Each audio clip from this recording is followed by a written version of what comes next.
sky is falling, Jet fans. We fired our GM. Peyton Manning could be in our future, and we could possibly be trading LeVeon Bell. J-E-T-S, Jets! If you're new here, hit that subscribe button. If you've been here before, welcome back. I love having you here. I said at 4,000 subscribers I'd be giving away a t-shirt, but due to the green wedding that happened this past weekend, for all you Game of Thrones fans, I'm going to change that up.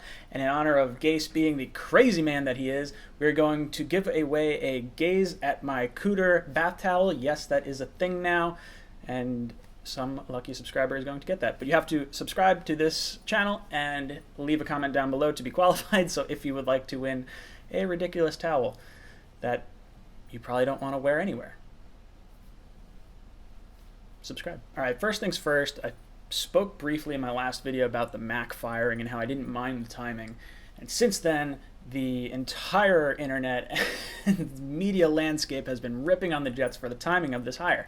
And I'm going to stand by my original stance, and I think it's still not terrible timing. Yes, ideally, I guess you don't want to get rid of your GM, but here's a few reasons why I don't see it as a total negative. Some people are saying, you know, why would you let Maccagnan spend $100 million, and why would you let him take the players that he wanted to take and then just get rid of them? That's totally inept. You know, the Jets have no idea what they're doing. Yeah, I mean, most of the time we probably don't know what we're doing, given our, track record, but here's why I'm going to defend that. First off, if you fire Mac at the beginning of the season or the beginning of the offseason, all of a sudden you have free agents that don't really know what's going on with the Jets organization. By having that semblance of stability, we were able to attract LeVeon Bell and CJ Mosley, along with a few other free agents as well. And I think that shouldn't be overlooked. I think that is an important factor to this whole getting talent on the Jets sort of situation that we got going on. On top of that, the Jets were releasing their new uniforms. So why would you throw that kind of wrench into a system just before that? I think you want to have that semblance of stability. You want to get the high-priced free agents that, aren't really going to affect our cap too much. I mean, Mosley's contract's a little bit ridiculous, but Bell's really only on a 2-year deal. So you don't want to overshadow the uniform launch. And then on top of that, you have scouts that have worked all season that know the Jets inside and out, that have been scouting players the entire year. Now, if you fire Maccagnan, those scouts could stay on to continue their scouting process for the draft, but their own financial and job security is going to be at risk with whoever our new GM is going to be. So does it make more sense to have a 100% committed scout that thinks his job's safe and thinks that he's trying to make this team better? Or does it make sense to get rid of the head honcho and then have those scouts not really be focusing on the draft the way they should have been? I think that's probably up for debate, but those are the reasons why I don't particularly mind the timing for this firing. Along with the poor draft record that Maccagnan has had, a lot of this whole issue was brought up because of his communication skills. What we've got here is failure to communicate. Some men you just can't reach. Apparently, Gase was not allowed to talk to any of the scouts about the players they were looking at because he didn't want Gase to have an unfair bias on the scouts, meaning that he wanted the scouts to grade these players fairly without any kind of external pressure. And to an extent, I understand it. I think in theory that works all right, but Gase needs to have an input on who comes onto his team. He needs to know, hey, these are the kind of players that are going to work. These are the kind of personalities I want to steer clear of. So I'm on board with Gase having a say in our draft. And, that begs the question, did Bowles even have a say in this draft? Or was he just passive and let Maccagnan kind of handle it the way, the way this one was handled? Gase was so furious with this whole situation, apparently, that he moved his seat in the Jets' war room and put himself out of view of the camera. He wanted to completely detach himself from this draft class. Now, that is totally bizarre for me. If you're watching all this happen, that's way more dramatic and way more of an issue for me. I think you can't go into this whole situation with Gase not liking the GM and having this weird communication issue. So whatever GM we do decide to bring in needs to be on the same page. And that leads us into our next topic of discussion, I guess. There's been a few rumors of who the Jets are going to go after as their GM. They're looking at Joe Douglas, the VP of Player Personnel for the Eagles. You're looking at Scott Pioli, the old assistant GM of the Atlanta Falcons. Both guys have a pretty decent track record of accumulating players and their scouting efforts and whatnot. So both are good candidates, I think.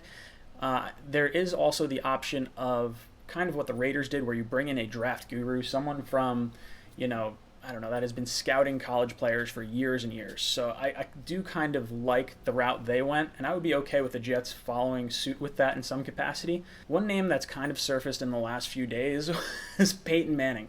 And this is someone that the Jets have kind of flirted with over the last 20 years, dating back to when Bill Parcells would not commit to taking Peyton number 1 overall, which caused Peyton to go back to school for an extra year.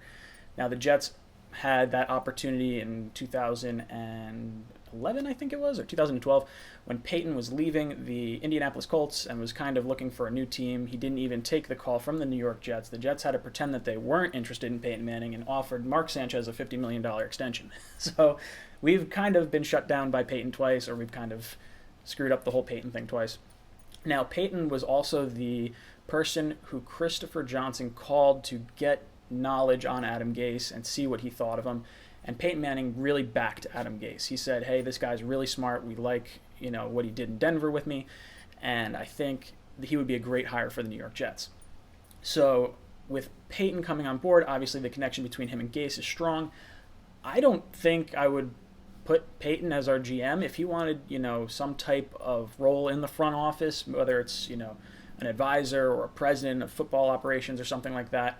But I have no sort of knowledge as far as the players that Peyton knows how to scout. I don't doubt that he knows how, what talent is, I guess, but I don't know if he'll be able to have the same success that he had on the football field as a GM. When you look at a lot of players that had success on the field, it's tough for them to kind of have that success in a different role because they're not controlling the on-the-field aspects anymore. They have control over some of the players and those sorts of things, but it's not always a apples-to-apples comparison. So Peyton Manning, sorry, I don't particularly want you as our GM. I would be fine with you coming into the organization because I think that would lend some credibility to the Jets that we haven't had probably since Bill Parcells anyway.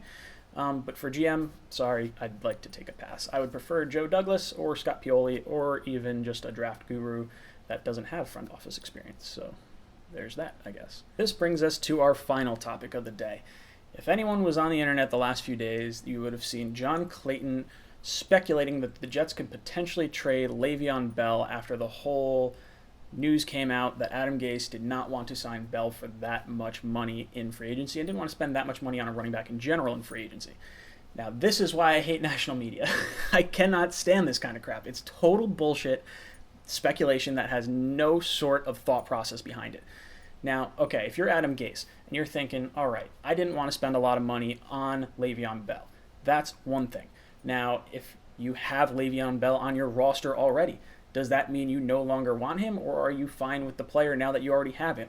And beyond that, if you didn't want to spend money on Le'Veon Bell to start with, you know what would make Adam Gase way happier? Paying him a ton of money and not having him on the team. That is completely asinine. It makes no friggin' sense. I'm sorry, John Clayton, you're a moron if you think that's even going to happen. I mean, if I've been wrong before, so if it comes out of left field, I'm not going to say I want to eat this hat because you guys are going to hold me to it, but I would eat my hat if this happened. If the Jets traded away Le'Veon Bell, they would have to eat $8 million in signing bonus that's due over the course of the next 4 years, and it would accelerate all to this season.